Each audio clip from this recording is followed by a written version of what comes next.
Me mueves hoy con una canción, melodías de tu amor. Cantas libertad en mi adversidad, hasta que huyar de temor. Ya no soy un esclavo del temor, yo soy hijo de Dios. Ya no soy un esclavo del temor, yo soy hijo de Dios.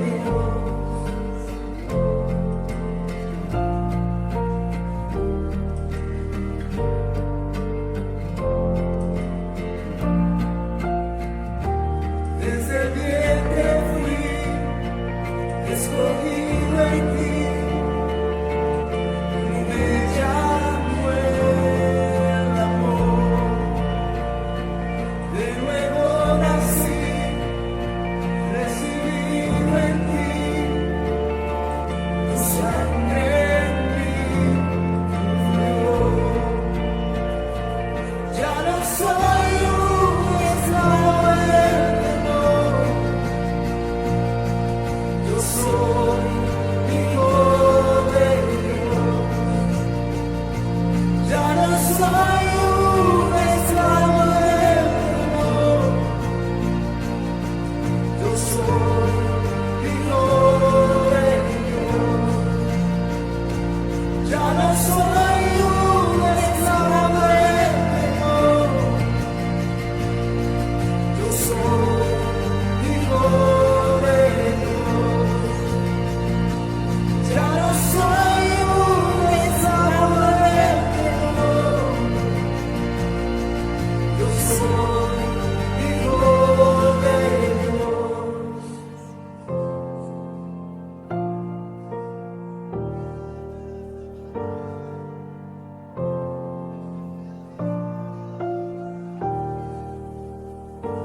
Estoy rodeado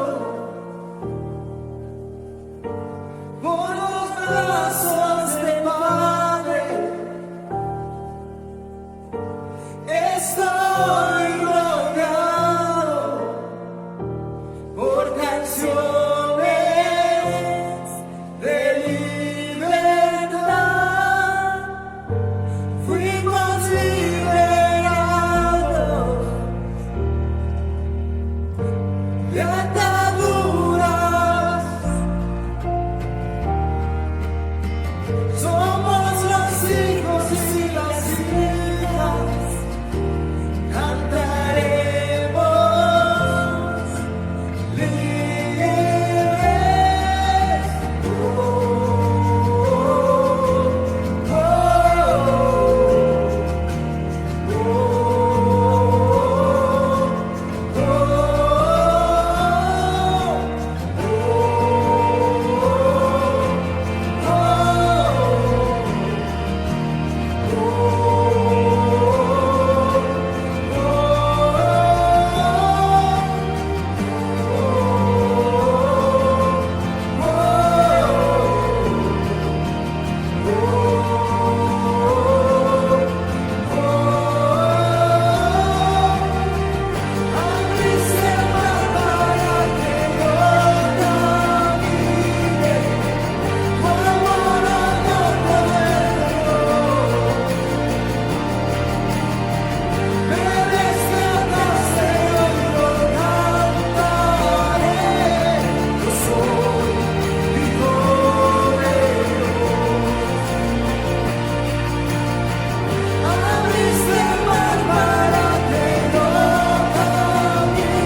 Muy buenos días, amadísima iglesia, una vez más con ustedes a través de estos medios virtuales, pero aquí estamos haciendo presencia desde este ministerio Renaciendo en Cristo para que el pueblo de Dios sea todo bendecido con la santísima y maravillosa palabra del Dios Todopoderoso.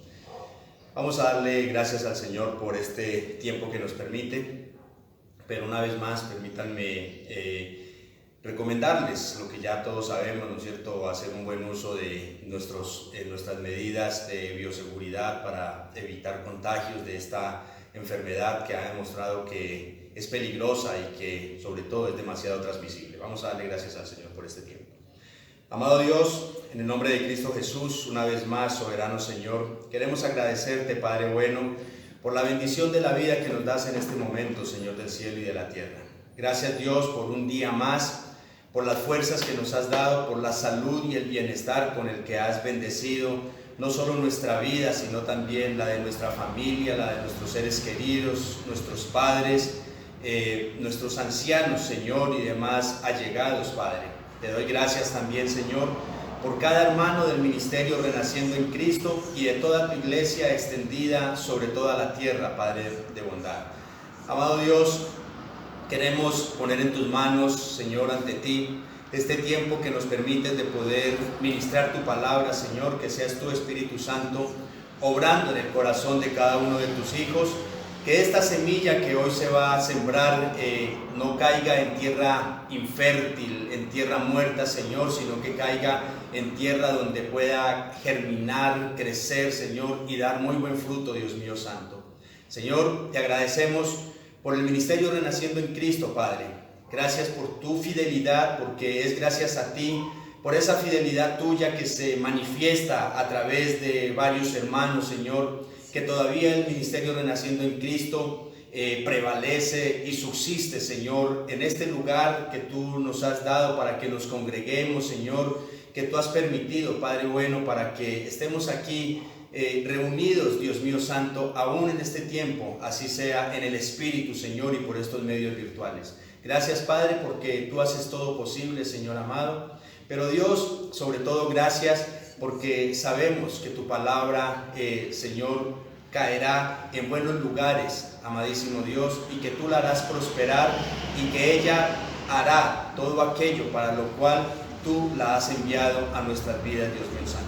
Señor, bendice tu grey donde quiera que se encuentren, amado Dios. Bendice a tu pueblo, Señor, y bendita sea tu santa y maravillosa palabra y tu bendito nombre hoy y siempre. En Cristo Jesús, Señor nuestro. Amén, Dios. Amén.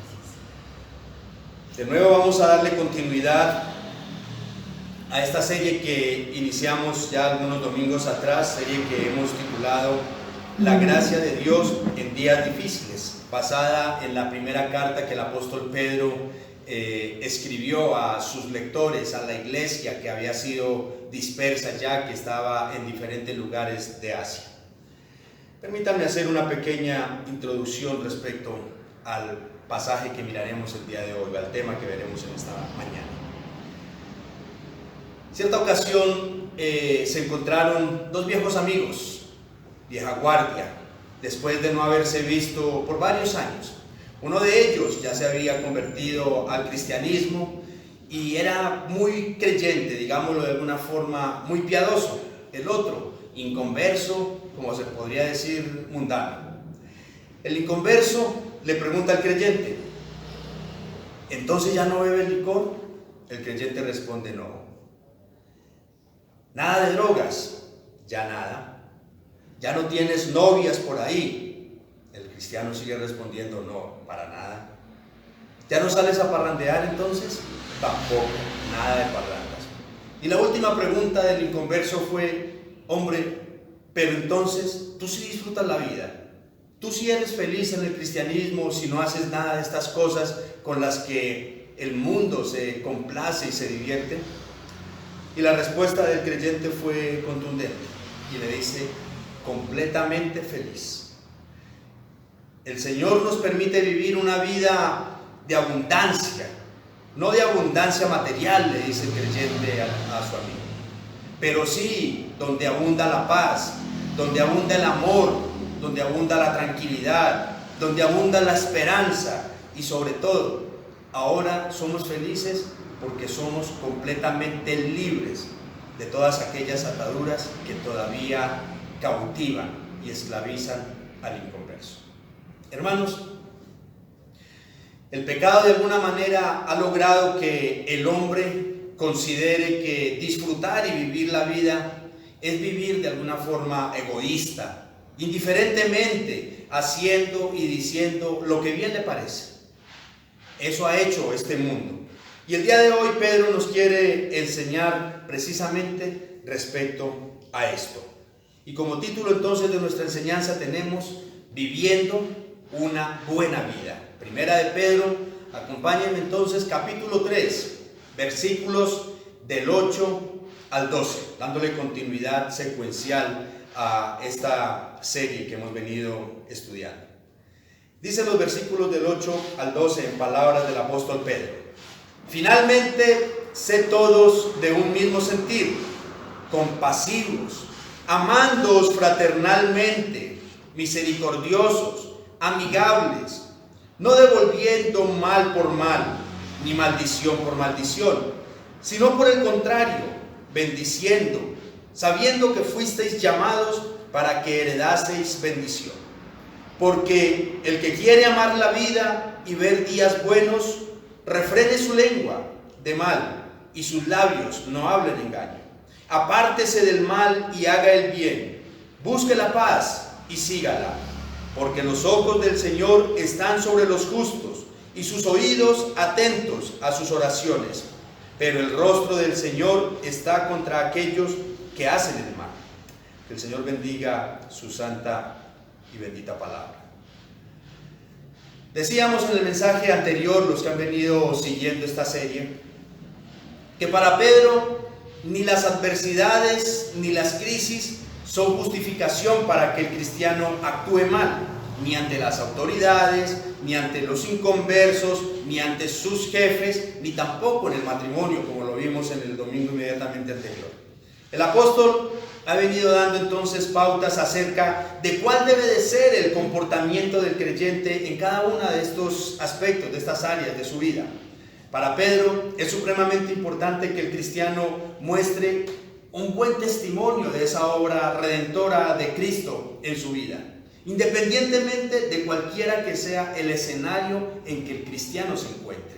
En el caso de sus lectores, sus condiciones en el momento eran extremadamente difíciles, como lo hemos venido conociendo.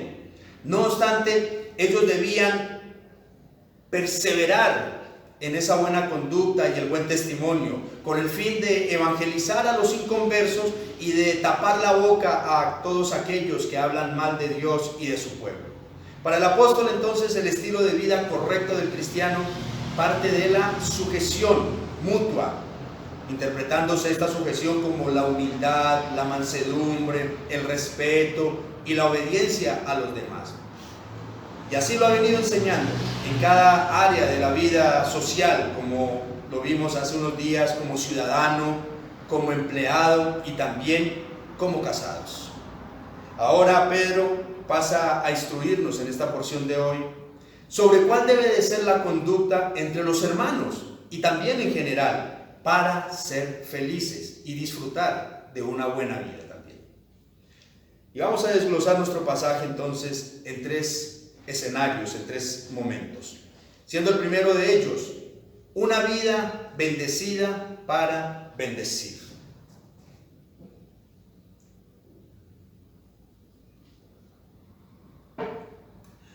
Dice el versículo 8 y la primera parte del versículo 9: finalmente, sed todos de un mismo sentir, compasivos, amándoos fraternalmente, misericordiosos, amigables, no devolviendo mal por mal, ni maldición por maldición, sino por el contrario, bendiciendo. Ya para ir concluyendo entonces esta sección de exhortaciones acerca de la conducta y el estilo de la vida de sus lectores, Pedro ahora les insta a que como hermanos en Cristo, el trato entre ellos debe de ser realmente excepcional, muy diferente.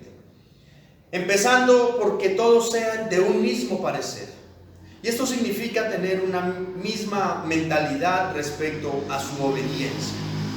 Hermanos, no es sano que en el cuerpo de Cristo unos busquen hacer el bien y las cosas bien, pero otros solo busquen intereses personales y egoístas. Eso no es sano. Por eso la instrucción es: sean todos de un mismo sentido. Pero igualmente los motiva a que entren todos, o más bien a que entre todos sean compasivos, que compartan, que se apoyen en momentos de tristeza o de angustia. Lo que esto significa, hermanos, para nosotros es que la indolencia y la indiferencia no deben de ser parte de la iglesia de Cristo.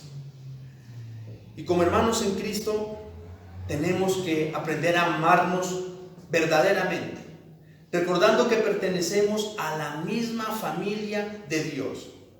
Hermanos, es lamentable que la iglesia del Señor a veces pareciera más un club social que la iglesia de Cristo que compró con su sangre.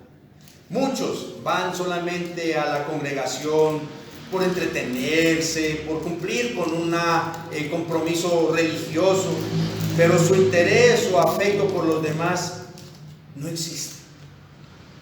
El Señor dijo precisamente que es por el amor entre nosotros, los cristianos, los creyentes, que el mundo reconocerá que somos sus discípulos. Entonces, el amor fraternal, amada iglesia, es fundamental, como lo está mencionando Pedro acá también. Y de igual forma, deben de ser misericordiosos, es decir, tener un corazón tierno, bueno, compasivo. Y yo me pregunto, iglesia, ¿qué tanto se nos está facilitando a nosotros perdonar o disculpar a quienes no se lo merecen? Eso es precisamente misericordia y compasión, hermanos. Pero asimismo, el apóstol entonces en estos versículos que acabamos de leer, los motiva a que sean amigables, es decir, a tener una mentalidad humilde frente a los demás hermanos, a ser mansos, a ser modestos sobre sí mismos. Hermanos, ustedes estarán de acuerdo conmigo si yo digo que no hay nada más que aleje tanto a nuestros amigos que nuestro orgullo, que nuestra arrogancia, que nuestra presunción, que nos creamos más que los demás. Eso no es de un creyente que intenta tener un espíritu amigable con los demás.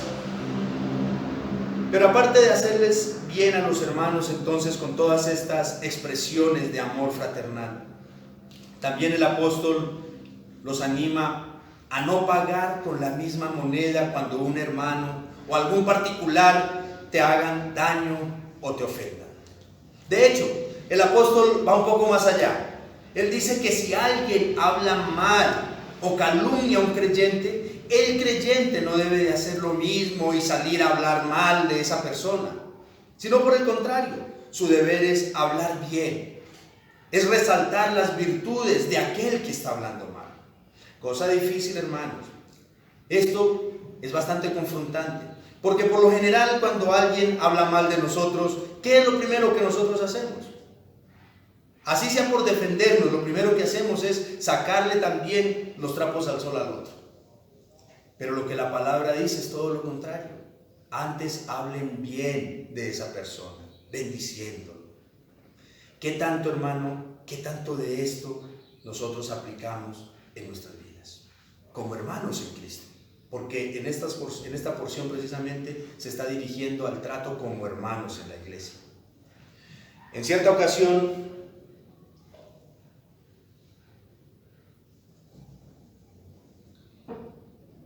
iba una señora por la calle y miró a una niña como de unos 10 añitos que tenía cargado en sus brazos a un bebé.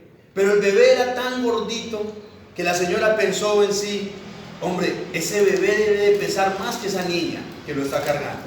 Y se acercó amablemente a la niña y le dijo: hija, ¿no te parece que ese niño es demasiado pesado para ti? Y la pequeña, sonriendo, muy feliz, le contestó: oh, no, señora, tranquila, no se preocupe, no ve que es mi hermanito, él para mí no es pesado ni tampoco es una carga. Iglesia, qué forma tan inocente de expresar el amor por un hermanito. Y esta es la manera como nosotros debemos realmente amarnos mutuamente como hermanos, sobrellevando las cargas los unos de los otros. Preguntémonos nuevamente si lo estamos haciendo de esa manera. Pero veamos cuál es el propósito del amor fraternal entre los hermanos y para con los demás también. La segunda parte del versículo 9 dice: sabiendo que fuisteis llamados para que heredaseis bendición. Para los cristianos de la iglesia primitiva era claro que la bendición más grande que habían recibido por parte de Dios fue la salvación, en la que se incluía abundancia de compasión, de amor y de misericordia en favor de ellos a través de Jesucristo. Y Pablo lo dice en varias de sus cartas, entre ellas Romanos capítulo 8 versículo 17 dice: y si hijos, también herederos, herederos de Dios y coherederos con Cristo, si es que padecemos juntamente con Él, para que juntamente con Él seamos glorificados. Así que Pedro les exhorta a que esa bendición abundante que recibieron, de amor, de misericordia, de compasión y aún de bendiciones físicas tal vez también, no es para que se la guarden para ellos solos, sino para que la compartan con los otros hermanos u otras personas en particular también. Somos bendecidos para bendecir. Iglesia, hay un dicho que dice que en la viña del Señor se da de todo. Ustedes lo habrán escuchado. Y de antemano pido disculpas por lo que voy a decir. Pero en la iglesia del Señor Jesucristo es triste, es desafortunado que haya algunos hermanitos que son muy buenos para demandar amor y compasión de los demás, pero a ellos nunca se les ve dando, entregando, ofreciendo ese amor y esa misericordia a otros. Voy a poner un par de ejemplos. Cuando alguien está pasando un mal momento familiar, buscan con quién desahogarse, quien los escuche, quien los aconseje. Pero cuando son otros los que están en la misma condición, ellos nunca tienen tiempo para escuchar o aconsejar a nadie. Están siempre ocupados. Otros hermanos, cuando están atravesando una crisis económica, por ejemplo, y la escasez ha tocado las puertas de su casa, buscan que los demás ayuden y les bendigan. Pero tan pronto salen de esa crisis, se desentienden completamente de las necesidades que otros pueden estar viviendo también. De hecho, hasta se olvidan de las necesidades de la iglesia que los bendijo. Y pido en el amor del Señor que no me malinterprete. No le estoy sacando nada en cara a nadie. Es la idea que nos da el texto. Hemos sido bendecidos para bendecir. Hermanos, y los dos ejemplos que acabo de poner no son bendecidos para bendecir. Esto más bien es ser egoístas y más bien convenientes. Y la iglesia de Cristo no debería actuar de esa manera. Ser bendecidos para bendecir es prácticamente un principio universal. Es compartir con tus hermanos en Cristo y con los demás el amor, la misericordia, la compasión y la amistad sincera que el Señor te ha dado a ti con abundancia a través de las bendiciones y por medio de otros hermanos. Eso es ser bendecidos para bendecir, compartir. Así que, hermano, comparte con generosidad todo el bien, el amor y la gracia que has recibido del Señor, porque para eso, está diciendo Pedro, para eso fuimos llamados, no para ser egoístas, hermano. Independientemente de qué maneras o cuántas veces o de qué formas hayas sido tú bendecido, si has recibido amor de parte de Dios por parte de los hermanos, dale amor a quien lo necesita. Si has recibido misericordia, concédele misericordia al que lo necesita. Si has recibido una bendición económica, material en algún momento difícil de tu vida, comparte también. Bendice a tu iglesia. Eso es ser bendecidos para bendecir. Y no olvidemos, hermanos, esto es más un principio universal también. Ahora, después entonces de saber que Dios nos ha dado una vida bendecida para bendecir, veamos el precio que debemos de pagar por una vida plena en Cristo Jesús. Y es nuestro segundo encabezado, el precio de una buena vida.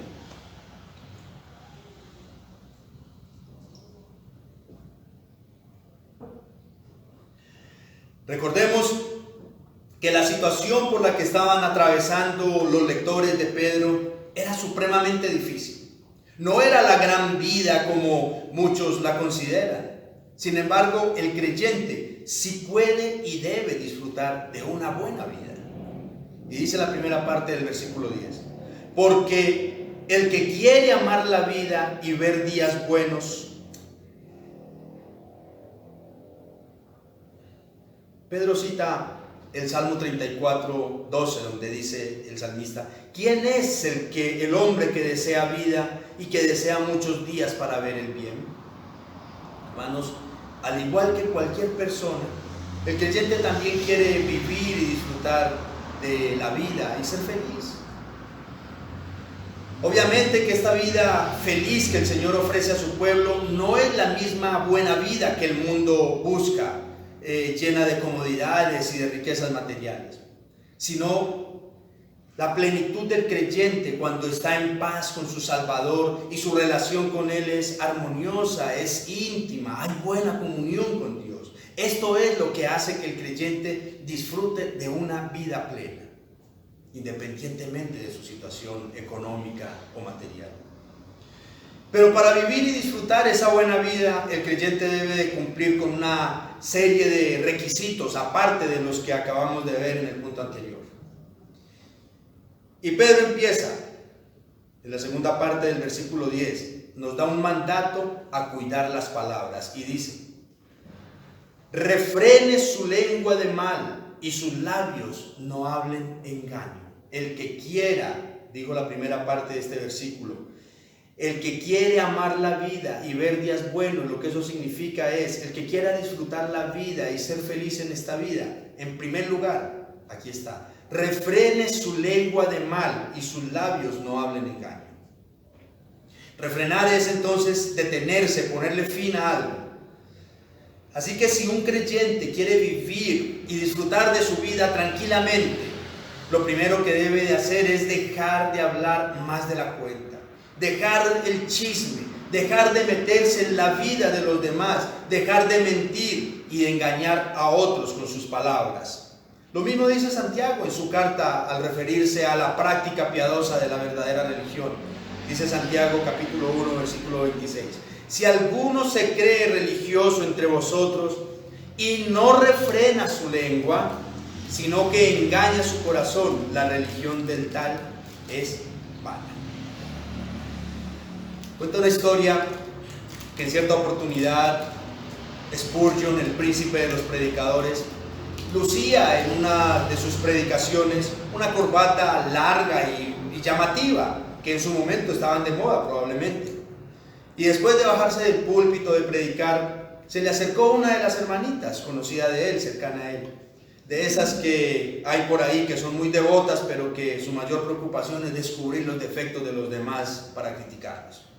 Y la señora le dice a Spurgeon: pastor, hoy traje mis tijeras para cortarle esta corbata porque me parece muy larga y muy mundana para un ministro del evangelio.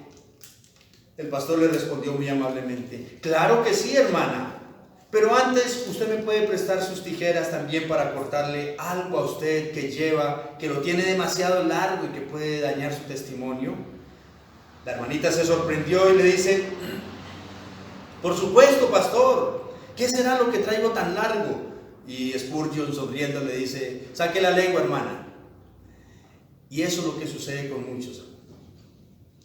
Tenemos la lengua más larga de lo que se debería de tener. Hermanos, yo creo que pocas cosas nos traen tantos problemas y malentendidos como el chisme, la mentira y el mal uso en general que le damos a nuestras palabras. Eso de estar con que este dijo, que el otro dijo, que yo no dije, tarde que temprano nos traerá conflictos y manchará nuestra reputación, hermanos. Así que si queremos vivir tranquilos y sin problemas, aprendamos a controlar la lengua. En segundo lugar, Pedro nos da en el versículo 11, la primera parte, un mandato a la santidad. Dice: apártese del mal y haga el bien. Estamos hablando de lo que Pedro está sugiriendo y recomendando y mandando para vivir plenamente. El ser humano tiene una inclinación natural hacia el mal. Por eso el mandato es a apartarse, es decir, a dejar ese camino, que en este caso se refiere al mal comportamiento, a la mala conducta. Y este siempre ha sido el clamor de Dios mismo. El profeta Isaías nos dice por allá en su libro, el capítulo 1, versículo 16: lavaos y limpiaos, quitad la iniquidad de vuestras obras de delante de mis ojos, dejad de hacer lo malo, clama a Dios por medio de Isaías. Entonces, como vocero del Señor, Pedro también manda de manera imperativa, o sí, a cambiar esa postura frente al pecado. Y con esa misma potencia les ordena a sus lectores, incluyéndonos todos nosotros también, a hacer el bien, es decir, hacer lo que es bueno, lo que beneficia moralmente a los demás, tanto como a nosotros. Hermanos, ¿qué mejor manera de vivir bueno y disfrutar la vida que estar lejos de todo tipo de maldad? ¿Qué mejor manera podrá haber?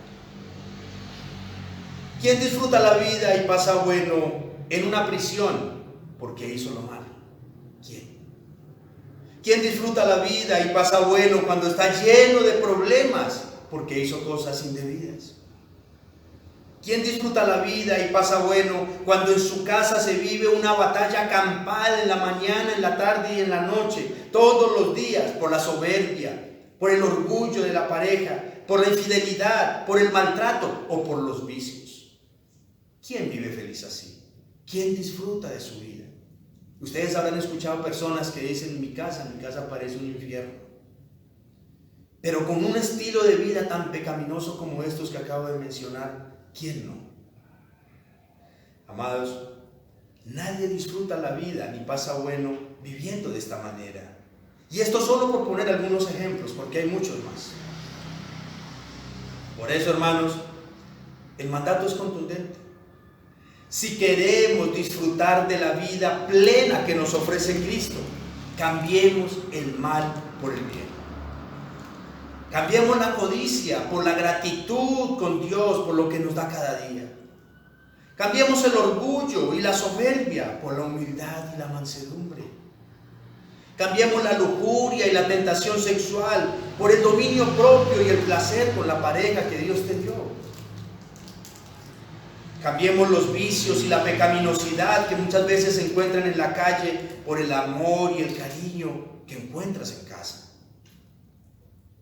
Cambiemos la envidia por el gozo cuando los demás están siendo bendecidos. Cambiemos, hermanos, todo lo malo por el bien que el Señor nos enseña.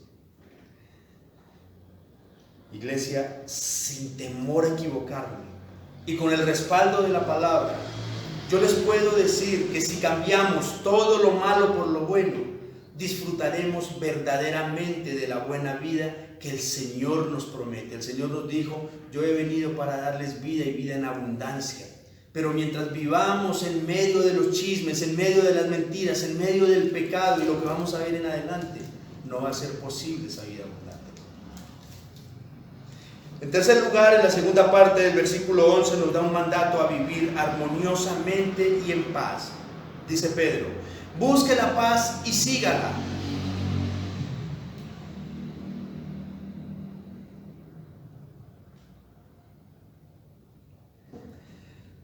La paz a la que se refiere aquí Pedro es el estado de relaciones interpersonales armoniosas, estar libre de conflictos. En este caso, Pedro da por sentado que los creyentes anhelan vivir en paz. Por lo tanto, entonces el mandato es a a tratar de alcanzarla, a buscarla y a esforzarse por mantenerla. En las bienaventuranzas Jesús lo enseñó también. Mateo capítulo 5 versículo 9, Jesús dijo: bienaventurados los pacificadores, porque ellos serán llamados hijos de Dios. Los creyentes somos llamados a buscar y procurar la paz, aún con sus perseguidores, con nuestros perseguidores, estar en paz aún con aquellas personas que tal vez nos hacen la vida cuadritos. Tanto Pedro como Jesús conocen perfectamente que estar en paz con los que nos rodean es fundamental para ser felices. Yo creo que este pasaje es muy fácil de interpretar realmente. Y esto que estoy diciendo no son nuevas revelaciones, todos las sabemos, pero muchas veces las obviamos, las olvidamos. A veces creemos que la paz es algo que llega así como así. Pero como el apóstol nos enseña aquí, es algo que hay que buscar hasta alcanzarla, como nos está diciendo. En primer lugar, se busca la paz cuando establecemos buenas relaciones basadas en el respeto, la entrega y el sacrificio por los demás sin esperar nada a cambio. También se busca la paz cuando se prevén los problemas y se los enfrenta antes de que lleguen. Se busca la paz también cuando al presentarse un conflicto, inmediatamente yo pongo las cosas en claro y les hago frente antes de que se vuelvan más difíciles de resolver. Y ante todo buscamos la paz cuando ponemos en práctica en nuestra vida los puntos que mencionamos anteriormente. Es decir, cuando yo dejo de meterme en problemas por hablar más de la cuenta, cuando yo dejo de hacer el mal y me dedico a hacer el bien, tal como lo vimos previamente, así buscamos la paz. Estas, hermanos, son algunas de las maneras con las que podemos nosotros ir detrás de la paz y promover la paz, sea cual sea el entorno que nos encontremos. Amado, si realmente queremos ser felices y disfrutar de la vida, procuremos estar en paz con todos. Busquemos la paz con tanto empeño y dedicación como el cazador busca la presa. Por nada del mundo nos acostumbremos a vivir en medio de las contiendas. Este es el precio que nosotros debemos de pagar si queremos disfrutar de una vida tranquila y feliz, hermanos. Hacer el bien a nuestros hermanos, amar con amor fraternal y verdadero. No meternos en la vida de los demás con el chisme, con las mentiras, con los engaños. No hacerle daño a nadie, no hacerle mal a nadie y vivir en paz. Ese es el precio. Y seremos felices. No esa felicidad que el mundo tanto busca a través del dinero y las comodidades, sino la felicidad que Cristo nos da espiritualmente. Pero después de saber que hemos sido bendecidos para bendecir y que disfrutar de una vida plena y ser feliz tiene su precio, ahora veamos quién es el que da esa vida plena. Y dice nuestro tercer encabezado que el creyente debe de entender que una vida plena y bendecida no depende ni se la labra él mismo, sino que es Dios quien la da o quien la impide. Por eso el encabezado aquí es el que da esa vida plena. Primeramente veamos que Dios bendice con vida plena a los justos. Dice la primera parte del versículo 12. Porque los ojos del Señor están sobre los justos y sus oídos atentos a sus oraciones. A lo largo de todo este pasaje, Pedro usa literalmente todo el Salmo 34, sobre todo 34, los versículos del 12 al 16, se los dejo como tarea en sus casas. Y con esa misma intención del salmista, el apóstol también busca que los creyentes entendamos que Dios es soberano, que Él todo lo ve y todo lo sabe, pero nos responsabiliza a nosotros por nuestro comportamiento. Los creyentes que obedecen a Dios entonces, que sacrifican su vida por agradarle, pueden estar seguros que los ojos del Señor estarán sobre ellos. Y no para cazar el pecado que puedan cometer, sino para vigilarlos y cuidar de ellos. Cada detalle de su vida, Dios lo conoce.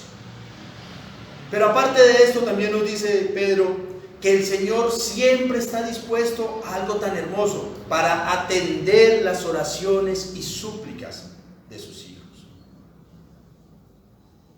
En este sentido, entonces, el creyente es feliz y disfruta de la vida porque sabe que está en paz con Dios y que el Señor cuida de él independientemente de cuál sea la circunstancia que esté atravesando. Así como un niño que no importa qué tantos juguetes o qué tantas comodidades tenga, ni dónde viva, lo que realmente lo hace feliz a ese niño y le da paz y tranquilidad y duerme confiadamente es saber que sus padres están ahí con él para cuidarlo y para protegerlo.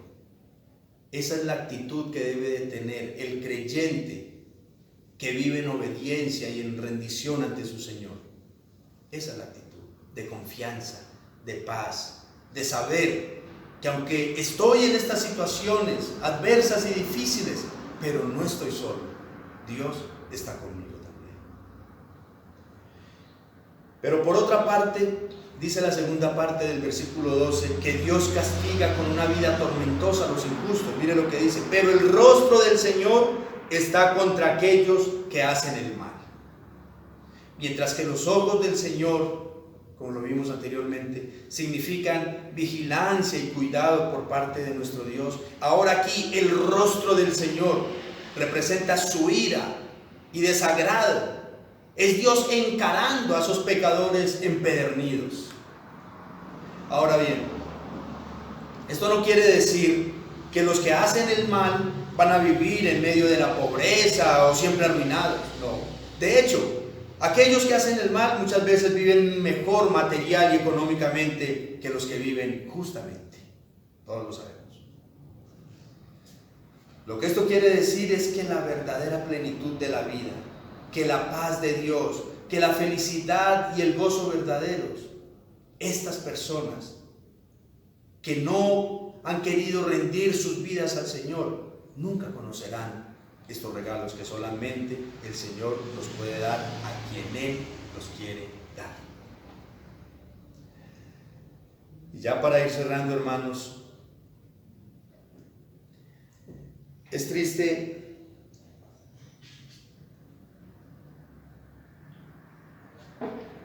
que el pecado haya hecho que consideremos que disfrutar y vivir la vida es vivir egoístamente, haciendo y diciendo lo que bien nos parece. Pero como podemos ver, disfrutar la vida y vivir bueno, hermanos, no tiene que ver con lo que tenemos, sino con lo que somos y cómo vivimos. Hermano, tú puedes tener las mejores comodidades que quieras, tener la casa más hermosa en el sector más exclusivo de la ciudad, tener el carro último modelo, tener el empleo o el negocio más rentable, pero si tu casa es un campo de batalla, si tu carro solo lo usas para hacer tus fechorías y alardear por ahí, y el dinero que ganas solo sirve para comprar problemas en tu hogar y con los demás, esto, hermano, realmente no es una buena vida, ni tampoco es felicidad. Esto tal vez sea prosperidad según el mundo, pero no quiere decir que seas feliz por eso. Como creyentes, podemos y debemos disfrutar la vida y ser felices plenamente, pero no de la manera ni por los medios que el mundo lo hace, sino viviendo una vida de abundancia, correcta y justamente ante los demás y sobre todo ante Dios. Esto quiere decir, hermanos, entender que hemos sido bendecidos para bendecir a otros. Esto también quiere decir controlar nuestra lengua, apartarnos del mal y vivir en paz con todos. Eso es lo que va a hacer que tengamos una vida tranquilita en casa y con los que nos rodean. Sin duda, esta es la mejor fórmula para ser felices verdaderamente y disfrutar a plenitud mi relación con Cristo y con mis hermanos también, independientemente, iglesia, de cuál sea el escenario de nuestra vida en este momento. Yo doy gloria al Señor, porque su palabra, y espero en Cristo Jesús que su palabra hoy haya hablado en nuestros corazones. Porque muchas veces creemos que si no hay dinero, si no hay comodidades, no podemos ser felices. Pero la Escritura nos enseña cosas completamente diferentes. La Escritura nos enseña que somos felices obedeciendo a Cristo, amando a los demás y teniendo una vida digna, moral y espiritualmente. Vamos a darle gracias al Señor. Amado Dios, en el nombre de Cristo Jesús te damos las gracias, Padre de bondad y de misericordia, por la palabra que hoy has traído a nuestras vidas y a nuestro corazón, amado Dios. Gracias, Padre bueno, por recordarnos cosas tan importantes, Señor, y necesarias para nuestras vidas, porque tal vez muchos hayan considerado que la vida del creyente es una vida aburrida y amargada, Señor, cuando es todo lo contrario, Padre bueno. Es una vida en victoria, Señor, una vida libre de pecado, es una vida libre para decidir el bien y el mal, Señor. Es una vida libre para disfrutar de esa relación intensa contigo, Señor. ¿De qué otra manera podríamos estar más felices, Señor, que saber que nuestra vida es agradable a ti, oh Dios?